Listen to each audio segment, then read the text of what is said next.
एवं समस्याएं, मनोभौतिकी विधियों में त्रुटियां और उनके सूत्र। मनोभौतिकी विधियां, वेबर और फैक्टर नियम। दो बिंदु सीमांत। मनोभौतिकी की आधुनिक काल में उपयोगिता।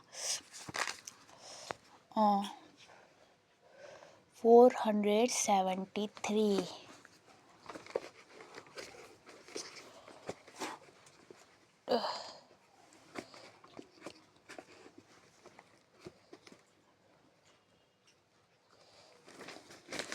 मनोभौतिकी क्या है? मनोभौतिकी मनोविज्ञान की एक प्रमुख शाखा है जिसमें हम मन और भौतिक जगत के संबंधों के अंतःप्रक्रियाओं का अध्ययन करते हैं।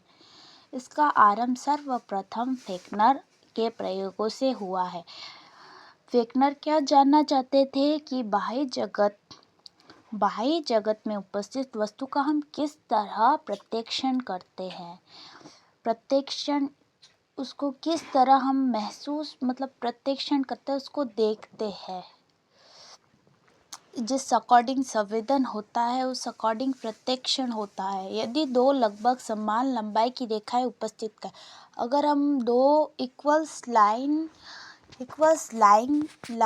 एक दूसरे के सामने करा जाए, example two lines of equality. Okay, क्या हम किस प्रकार, यदि दो जगत में उपस्थित वस्तु का हम किस तरह प्रत्यक्षण करते हैं। यदि दो जगत समान लंबाई की रेखाएं उपस्थित की जाए तो उसमें पर्याप्त अंतर नहीं होता।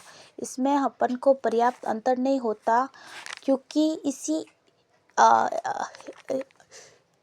इसी प्रकार नाखून पर आधे इंच की बढ़ोतरी का स्पष्ट प्रत्यक्षण होता है, पर पूरे शरीर में जितनी लंबाई बढ़ने पर कभी कभी प्रत्यक्षण नहीं हो पाता।